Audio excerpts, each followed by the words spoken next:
Stoute Kitty Kat. Speel, speel, speel is al wat Kitty Kat wil doen. Kitty Kat het baie maatjies en soos Kitty Kat groter geraak het, het hy al hoe minder en minder maatjies gehad. Vandag het Kitty Kat net een maatjie oor, Thomas. Want hy het altyd poetse op sy maatjies gebak. As hy nie hulle met waternat gegooi het of skrik gemaak het nie, dan smeer hy modder aan hulle terwyl hulle slaap. Dan lag hy omtrent uit sy maag uit. Sy maatjies het glad nie gedink dat dit 'n grap was nie. Niemand het gelag behalwe Kitty Kat. So het hy een maatjie na die ander verloor, want dis nie altyd lekker om uitgelag of gespot te word nie. Hulle is somme almal moeg van al die kwaad wat Kitty Kat al aan hulle gedoen het.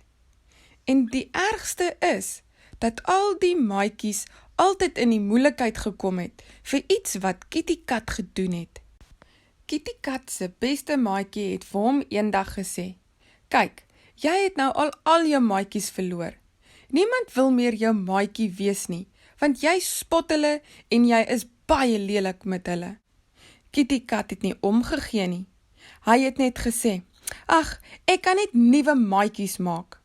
Weke het so verbygegaan en toe eendag, nadat Kitty Kat net nog 'n lelike poets op Thomas sy beste maatjie gebak het, het Thomas ook besluit, genoeg is genoeg. Kitty Kat het nou al sy maatjies verloor en nou was hy alleen. Niemand wou meer met hom gespeel het nie. Almal het geweet, hulle moet wegbly van Kitty Kat die moeilikheidmaker. Kitty Kat het by sy mamma gaan huil, want niemand wil meer by hom kom speel nie. Sy mamma en pappa het geweet dat hy 'n boelie was. Sy ouers het toe mooi met hom een aand gepraat. Hulle het vir hom gesê, hulle sal 'n groot jammersê partytjie reël en al die maatjies nooi, maar dan moet hy vir al die maatjies baie jammer sê en hy moet beloof dat hy nooit weer so lelik met hulle sal wees nie.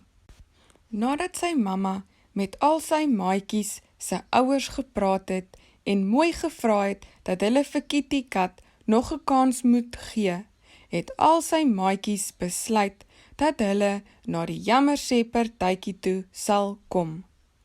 Almal het toe by die groot partytjie bymekaar gekom. Daar was heerlike kossies en klomp lekker goed om te eet. Almal het baie lekker saamgespeel en Kitty Kat het persoonlik vir elke liewe maatjie jammer gaan sê. Kitty Kat het toe nooit weer 'n maatjie gespot of geterg nie.